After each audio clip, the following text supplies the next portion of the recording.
Have you ever felt like there's this constant tug of war happening inside you?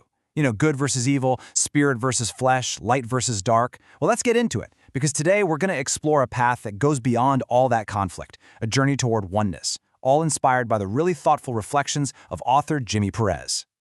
This quote from Perez, wow, it just hits home, doesn't it? That feeling that your soul kind of remembers something that your conscious mind has totally forgotten. It feels like such a personal conflict, but really it's a struggle that so many of us share. All right, so first up, let's really unpack this inner tug-of-war and explore how this whole idea of duality shapes our internal battles. I mean, from the time we're kids, we're often taught to see the world through this exact lens. Life gets framed as this epic battle between these two opposing sides. You've got everything pure and divine over here, and then everything corrupt and evil over there. And we're stuck right in the middle of it all. But what if this whole framework isn't the ultimate truth? What if dualism is just a human construct?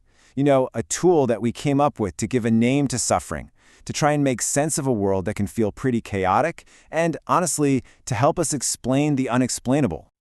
So let's take a classic story and look at it through this new lens. Instead of just a tale about sin, think of the story of Adam and Eve as this powerful metaphor. Maybe it represents the exact moment that human consciousness kind of split off from pure awareness. It was the birth of perception, which gave us the gift of self-awareness, but also the burden of judgment. Now, this idea of moving beyond duality, it's not new, not at all. In fact, it's a timeless piece of wisdom. Let's take a look at some of these historical echoes of oneness. For centuries, literally for centuries, sages and prophets have been pointing us back toward this very same truth. From Buddha way back in the 6th century BCE to Jesus centuries later, the core message has always been about unity. So you have Buddha, right? A man who was desperately seeking enlightenment. He tried both extremes, a life of total luxury and a life of intense self-denial. And you know what he found? Neither one led to the truth. His big insight was the middle way, the path that avoids getting pulled by opposites and just finds balance. That's what dissolves the illusion of being separate.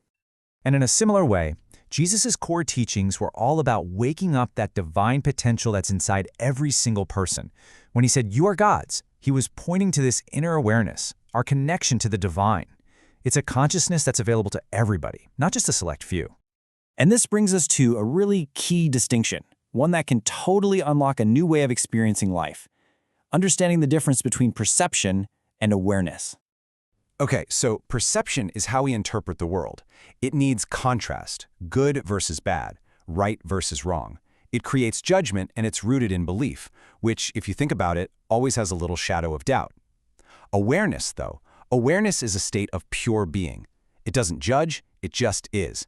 It completely erases doubt, and it's what sets us free. Now, to be clear, perception isn't the enemy here. It's actually a necessary tool that helps us navigate the world and grow. You can think of it as a step on the journey. But awareness? Well, awareness is the destination. That's the state of ultimate freedom.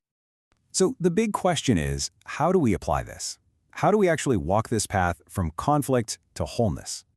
This right here is the most radical shift in thinking. The goal is not for the good side to finally crush the bad side. The tug-of-war only ends when you just drop the rope.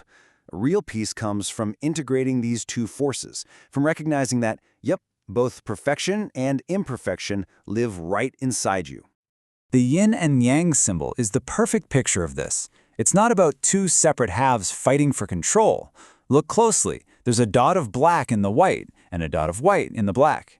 They are totally interconnected, inseparable parts of one single complete whole. And when we can see that truth in ourselves, all the judgment just starts to fall away. And once you start looking, you see this same principle expressed everywhere. Buddha's Eightfold Path, Jesus' teachings on love, Gandhi's nonviolence, Martin Luther King Jr.'s activism.